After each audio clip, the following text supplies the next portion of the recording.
Ebenezer Kopombia est un acteur, réalisateur, scénariste et producteur du cinéma camerounais. Né le 19 mai 70 à Bazou au Cameroun, titulaire d'un diplôme de langue, Ebenezer Kopombia était dans une autre vie professeur d'allemand dans un collège de la place dans la ville de Douala. Même s'il aimait dispenser ses cours, il ne va pas résister assez longtemps à l'idée de laisser tomber son statut d'enseignant pour prendre la voie du cinéma. Une décision qui a été certainement mal perçue par son entourage.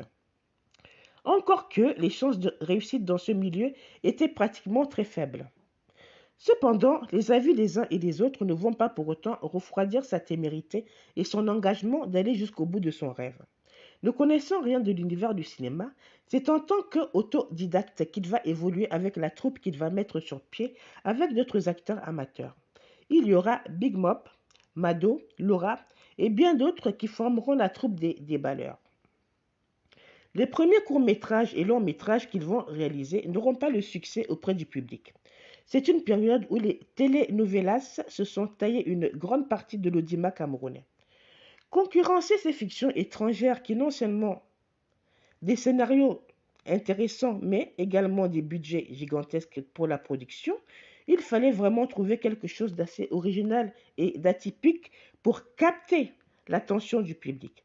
S'inspirant de ce qui est proche du quotidien des populations, en 2007, il fait diffuser sur Canal 2 International Foyer polygamique, une série de 160 épisodes. À la surprise générale, tout le monde est conquis par le scénario, mais surtout par le jeu d'acteur d'Ebenezer Kopombia qui campe le rôle de Mitumba. Un homme qui a 2 femmes et dont tout oppose au niveau du comportement. Des scènes de vie qui vont contribuer à construire la notoriété et la légende de l'acteur. En roue libre, Ebenezer Kopombia commence à enchaîner avec les séries. Il a déjà compris ce que le public veut et son imagination débordante va se mettre en branle pour concevoir des fictions originales.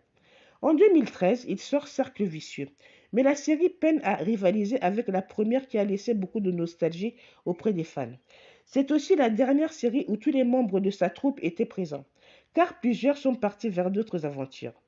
Il rebondit en 2016 avec la série Reine Blanche qui est un coup de maître. Et là, la critique est unanime. La fiction devient un rendez-vous de grande écoute dans les ménages. Le film est un véritable chef-d'œuvre qui sera d'ailleurs diffusé sur plusieurs médias étrangers à l'instar de TV5 et sera même traduit en espagnol. Il remet encore ça avec la série Habiba. Comme toujours, c'est le même accueil. Il frappe un grand coup en 2020 avec la sortie de 2 autres séries, Otage d'amour et Madame Monsieur. C'est la deuxième série qui cartonne après le succès de la première saison. Ebenezer Kopombia fait partie de ces hommes qui participent à faire du pays de Dikongé Pipa la prochaine destination du cinéma africain.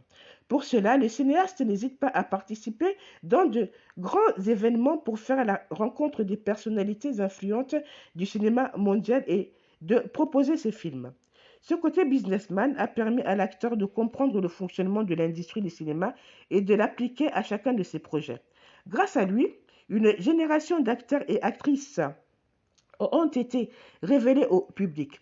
Il prépare la relève en donnant la possibilité aux personnes moins expérimentées d'intégrer ces castings et il leur apporte le soutien dont ils ont besoin pour devenir à leur tour des acteurs professionnels. D'aucuns sont même devenus des producteurs à leur tour. Son implication dans le développement de l'industrie du cinéma lui a valu une médaille de chevalier remise par le président de la République. Également plusieurs distinctions de la part de ses pairs. C'était la biographie de M. Ebenezer Kopombia, alias Mitumba, que la plupart d'entre vous connaissez par le biais de ses séries et de son talent d'acteur, de son talent de réalisateur. Je vous remercie d'avoir visionné. Likez, partagez, abonnez-vous si ce n'est pas encore le cas. N'oubliez pas d'activer la petite clochette bleue. À la